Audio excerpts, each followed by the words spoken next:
चलो कोई बात नहीं, चले भी जाते तो कोई दिक्कत नहीं है, पेमेंट एडवांस हो चुका था। बहुत अच्छे। दादा पचौर में बहुत मेहनत करनी पड़ी, कम से कम कभी भी फ़ोन कर देते थे, लगातार फ़ोन।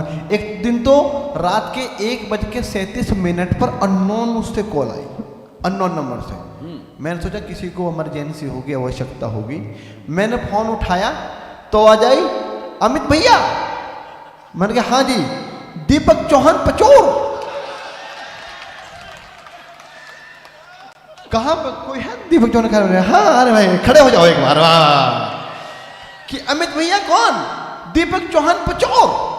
मैंने कि अच्छा क्या करना है? कह रहे भैया क्या कर रहे हो?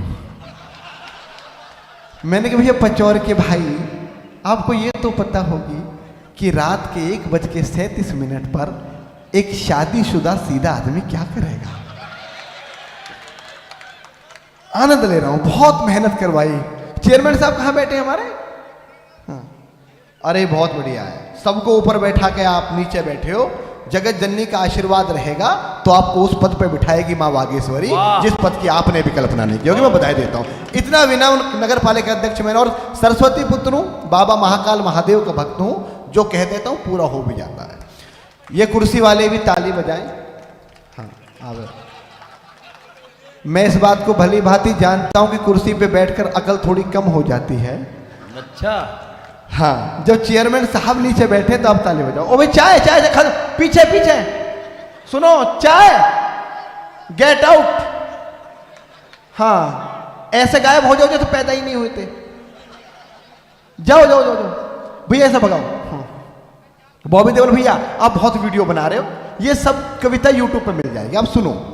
हाँ हमारे माँ का अंकल बैठे हुए हैं, मेरे छोटे भाई के पिताश्री हैं, तो मेरे भी पिताजी, एक बार इनके लिए भी जोरदार ताली बजाओ। आपके यहाँ के जैसे भी पत्रकार हैं, इस कार्यक्रम को करने में मिथुन ने जो योगदान दिया, आपके पचौर नगर का एक ऐसा सितारा जो भविष्य में बहुत उत्तुंग शिखर को स्पर्श करेगा। मैं चाहता हूं अपने लाडले के लिए आकाश भर तालियां आप दें। बहुत अच्छे। मैंने अभी बहुत बड़े कार्यक्रम धर्म संसद में मिथुन को बुलाया था, और आपके लाडले ने एक बहुत बड़े संत के सामने जो काव्य पाठ किया, संत समाज ने भी खड़े होकर जिनके लिए ताली बजाई। आपके लिए लोकल हो सकता है, ऐसा हो सकता है कि पचौर की किसी गली में दुकान पे बैठा आपको मिथुन दिख जाए, लेकिन एक बार आप याद करेंगे। और मैं कहना चाहता हूं कि अपने नगर की प्रतिभाओं का सम्मान पचौर ऐसा ही करता रहे, क्योंकि जो लोग जो नगर, जो कस्बे, जो गांव अपने घर की तुलसियों का सम्मान नहीं करते, वो वटवृक्ष नहीं बनते, ठूठ हो जाया करते हैं। तो एक बार आकाश भर ताली बजाइए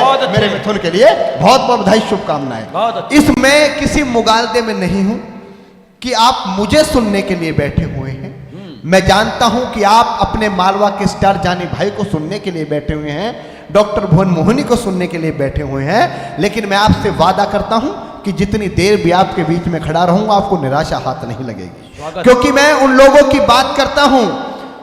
धारा 370 हटी, दादा ने कहा कि 370 पर कविता लिख दी तो वो खत्म हो गई। राम मंदिर मुद्दे पे लिखा तो मुद्दा ही खत्म हो गया।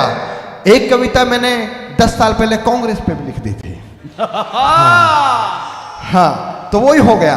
तो मित्रों बात ऐसी है कि जब मैंने कांग्रेस पे कविता लिखी तो इतनी बड़ी पार्टी मात्र बहुत थोड़ी सीटों पर सिमट गई।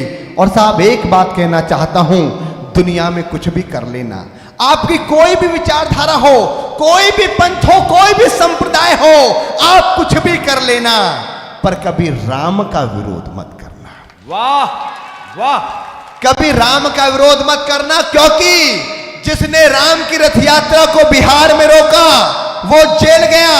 जितने राम भक्तों पर गोलियां चलवाई वो 17 दिन अस्पताल में मार्मिकता बढ़ के परलोक को गया। जिन्होंने राम के होने के प्रमाण मांगे वो 400 सीटों से 42 सीटों पर आ गए। और जिसने गुजरात की धरती से निकलकर मर्यादा पुरुषोत्तम का मंदिर बनवाया वो दिल्ली में बैठ के दुनिया का नेतृत्व कर रहा है। जय राम की ताकत है। बहुत अच्छे। लोगों ने कहा राम क्या मंदिर बन गया। लोग पहले कहते थे कि फैसला तो आ गया, फैसले को नहीं मानते, सुप्रीम कोर्ट को नहीं मानते, देश की न्यायपालिका को नहीं मानते। मित्रों एक बात कह देना चाहता हूं, उन्होंने कहा कि हम संविधान को नहीं मानते, हिंदुस्तान केवल संविधान के बल पर चलेगा, किसी भी व्यक्ति विशेष या संप्रदाय विशेष के बल पर नहीं चलेगा। तब लोगों ने कहा कि मंदिर तो बन गया, मंदिर भी बन गया। लोगों ने कहा मंदिर तो बन गया, हम मंदिर को तोड़ देंगे। मैंने 8 पंक्ति लिखी, 8 पंक्ति पचौर मुझे बताएगा कि मुझे कितनी देर पचौर में कविता पढ़नी है। यहां से चंद मिनट की दूरी पर, 1-1.5 घंटे की दूरी पर धरती के सबसे बड़े देवता मेरे बाबा महाकाल की नगरी है, उनके चरणों में समर्पित करता हूं कि तुम बोल रहे हो, तुम बोल रहे थे जन्मभूमि पर एक पाषाण नहीं होगा, आप एक पत्थर तक नहीं रख सकते साहब। तुम बोल रहे थे जन्मभूमि पर एक पाषाण नहीं होगा, चाहे कुछ भी हो जाए मंदिर निर्माण नहीं होगा। जो 1.25 अरब की इच्छा है उसका आगाज नहीं होगा।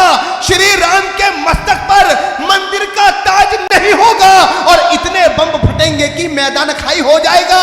सर्वोच्च न्यायालय का निर्णय भी धराशायी हो जाएगा। अरे हम चिता सजाकर बैठे थे और मौका आर पार का था। 22 जनवरी सन 24 और दिन भी सोमवार का था। 22 जनवरी हम चिता सजाकर बैठे थे, बहुत अच्छा। और मौका आर पार का था।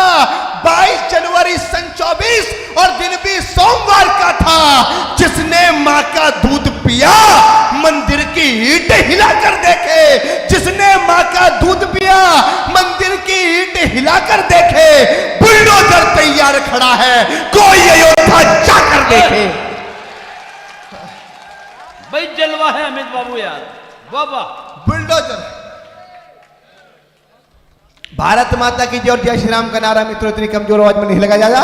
जय श्री राम। बुलडोजर तैयार खड़ा है, कोई अयोध्या जाकर देखे। और साहब धारा 370 हटी। एक फिल्म आई, आपका बेटा कश्मीरी पंडितों के लिए 17 साल मंचों पर चिल्लाया। द कश्मीर फिल्म फाइल बनी। जिन लोगों ने मेरी कविता व्हाट्सएप के माध्यम से कश्मीरी पंडितों वाली, कितने लोगों के व्हाट्सएप पर पहुंची थी? मैं पहली बार बता रहा हूं, हाथ उठा के एक बार बताएं कितने लोगों तक पहुंची थी? 50-60 लोगों के मोबाइल तक यहां भी पहुंची। मैं पचौर पहली बार आया, मेरे शब्द आप तक पहले पहुंच गए। लेकिन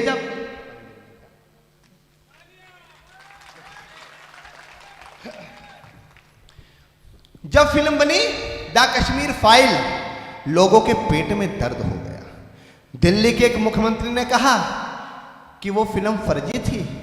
मैं दूसरी पार्टी के लोगों से कहना चाहता हूं कि फर्जी फिल्मों के पोस्टर लगाना बंद कर दे। साहब आपको जानकर हैरानी होगी, मैं एक निवेदन आपसे चरण छूकर करना चाहता हूं। 2014 के बाद जो इस देश में वातावरण उत्पन्न हुआ है उसको ठंडा मत होने देना।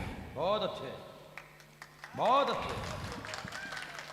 द कश्मीर फिल्म फाइल बनी साहब, लोगों के पेट में दर्द हो गया। और आपको जानकर अचंभा होगा कि जिस बिट्टा कराटे ने सैकड़ों लोगों की जान ली, एक कश्मीरी पंडित महिला को आरे से चिनवा दिया जिसका नाम टिक्कू था।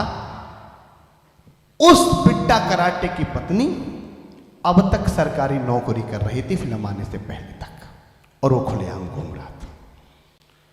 साहब कश्मीर पर जब फिल्म आई तो कुछ पंक्तियां लिखी, आपके सामने सुनाकर जाता हूं। और मैं आपसे कुछ भी नहीं लेकर, कुछ भी आपसे छीन कर नहीं जाऊंगा। आपको जो मेरे पास सर्वश्रेष्ठ है वो भी देकर जाऊंगा। कि कश्मीर पर फिल्म बनी, कश्मीर पर फिल्म बनी, हर हिंदुस्तानी जाग गया। सच्चाई की परत खुली, ये देख जिहादी भाग गया। और शत नमन विवेक तुम्हें, विवेक अग्निहोत्री कि शत नमन विवेक तुम्हें, कितना विवेक लगाया है। जो कौम सदा से सोई थी उसे हंटर मार उठाया है। जो कौम सदा से सोई थी उसे हंटर मार उठाया है। अरे गुर्जर ब्राह्मण जाट नहीं, गुर्जर ब्राह्मण जाट नहीं, हर बेटा वहां सिंधु का था। अरे गुर्जर ब्राह्मण जाट नहीं, हर बेटा वहां सिंधु का था। जो श्वेत बर्फ में लाल गिरा वो रक्त वहां हिंदू का था। जो श्वेत बर्फ में लाल गिरा वो रक्त वहां हिंदू का था।